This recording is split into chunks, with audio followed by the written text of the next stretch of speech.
superficial. Buenas, queridos espectadores, espero que se encuentren bien el día de hoy. Hoy les venimos a hablar acerca del tejido epitelial. Mi grupo está conformado por mi persona, Luis Alfonso Hernández López, y mis compañeros Alex Junior Bravo, Emanuel González Ibáñez, Jesús Manuel Sánchez Huelvas e Isaac Manuel Oviedo Alegre. Hoy les hablaremos las partes, las características y las funciones cada uno del tejido epitelial. El tejido epitelial. El tejido epitelial es aquel que está formado por un conjunto de células que se superponen unas con otras para dar vida a las capas internas de los distintos órganos y externas de otras estructuras del cuerpo. Además, estos son reconocidos por no poseer vasos sanguíneos en sus estructuras internas y por clasificarse en diversos tipos. Las células epiteliales se organizan formando uno o varios estratos que descansan sobre una matriz extracelular especializada denominada lámina basal, bajo la cual casi siempre aparece un tejido conectivo vascularizado. La lámina basal tiene un componente producido por las células epiteliales y otro por un tejido conectivo subyacente. Algo característico de los epitelios es su polaridad, la cual define la diferencia morfofuncional de su dominio apical, que es orientado hacia la luz de un órgano o hacia el exterior de un cuerpo, y de su dominio basal, que es orientado hacia la lámina basal. Esta polaridad se manifiesta en las células, especialmente cuando el epitelio tiene una sola capa de célula. Se dice entonces que el dominio de su célula es dominio apical y dominio basolateral. Se podría pensar que en el epitelio las células están estáticas debido a la gran cantidad y fuerza adhesiva de los complejos de unión que unen unas células a otras. Esto no es así, al menos no en todos los epitelios. Los complejos de unión son dinámicos, pueden formarse y deshacerse, lo que permite a las células epiteliales moverse y al epitelio comportarse como un fluido. Esta fluidez permite la incorporación de nuevas células por proliferación, la eliminación de células del tejido por extrusión o apoptosis y la elongación de la capa epitelial por intercalación celular durante la morfogénesis. Todos estos procesos han de hacerse sin perder la integridad del propio epitelio para no verse comprometida su función como barrera. Los epitelios tienen la propiedad de sentir estímulos mecánicos, de manera que cuando un epitelio se estira, esta fuerza mecánica se traduce en un incremento de proliferación celular. Las fuerzas mecánicas se detectan gracias a receptores de membrana que se activan cuando la célula es estirada. Permite la entrada de iones calcio que disparan una cascada molecular que termina por aumentar la concentración de ciclina B, una molécula que favorece el avance del ciclo celular. A la vez, existe un freno a la proliferación cuando un cierto grado de distensión se ha alcanzado. Los tejidos epiteliales se pueden clasificar de acuerdo a su forma y a la cantidad de capas celulares que tenga. En cuanto a la cantidad de capas celulares, si un epitelio tiene una sola capa celular, se le llama epitelio simple. Si tienen múltiples capas celulares, es un epitelio estratificado. En cuanto a su forma, pueden ser escamosas, cúbicas o cilíndricas. Esto aquí es un epitelio escamoso simple. Como se puede ver, es plano y es de una sola capa. Esto debido a su superficie plana y lisa, que permite a los fluidos pasar con baja frecuencia y ofrece una protección muy baja, permite la molécula pasar fácilmente. Esto se encuentra en el interior de los alveolos de los pulmones y en el interior de los vasos sanguíneos. Esto aquí es un epitelio cúbico simple, el cual, como se puede ver, está en forma de cubo y es de una sola capa. Esto ofrece una mayor protección que el escamoso simple, debido a que tiene un mayor grosor. También tiene funciones de secretoras o de absorción. Luego está el epitelio cilíndrico simple, lo cual, como se pueden ver, está en forma de cilindro y tiene una sola capa. Estos ofrecen una mayor protección y más eficiencia en sus funciones de secretoras o de absorción. Esto de aquí es un epitelio cilíndrico pseudoestratificado. Un epitelio cilíndrico es un epitelio simple, cilíndrico, pero que aparece un estratificado debido a la diferencia de altura de las láminas en la que se encuentran. No sé si se llega a ver bien también los núcleos, los cuales se encuentran en lugares irregulares en las células. Por eso se llama pseudoestratificado. Luego están los epitelios estratificados, que como había mencionado antes, tienen múltiples capas celulares. Está el epitelio estratificado escamoso, los cuales se dividen en dos, los queratinizados y los no queratinizados. Ambos brindan protección a la abrasión y a la pérdida del agua. Los queratinizados tienen las células apicales muertas y por eso escapan y producen una proteína, la cual es la queratina, para no inflamable. Los no queratinizados no escapan y se encuentran en la cavidad oral y vaginal. Los queratinizados se encuentran en la cavidad mitral. Los epitelios cúbicos estratificados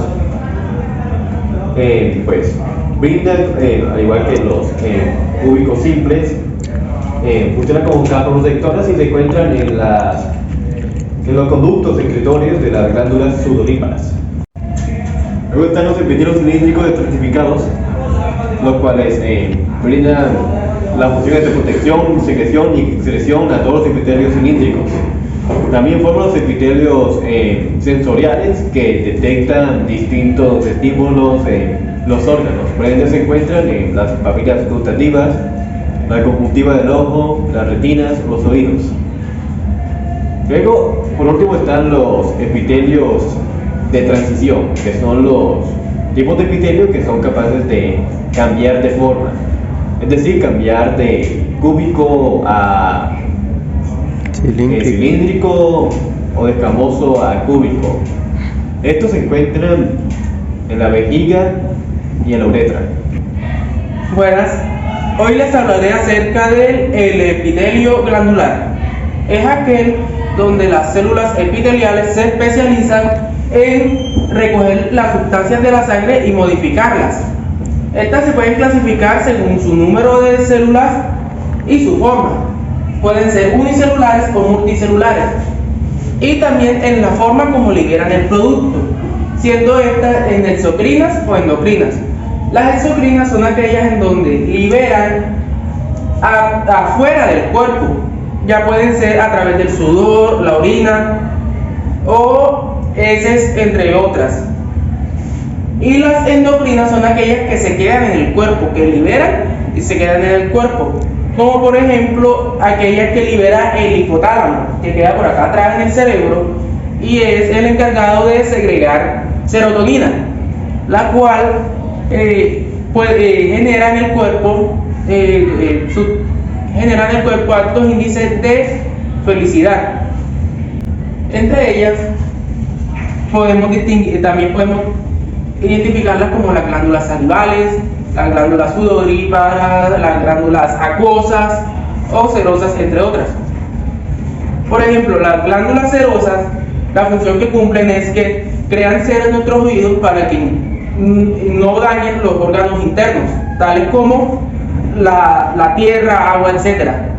Y protegen el tímpano, entre los otros órganos que permiten nuestra audición. Las glándulas sudoríparas se encargan de refrescar el cuerpo a través del sudor. Estas glándulas absorben agua del cuerpo para luego liberarlo. Gracias a esto podemos tener una temperatura monótona de 24 grados. ¿Cómo así? Que si nosotros estamos en Montería mediodía a 40 grados, nuestro cuerpo va a liberar sudor para refrescarse, porque si no tendría una terrible fiebre que hasta nos morirían.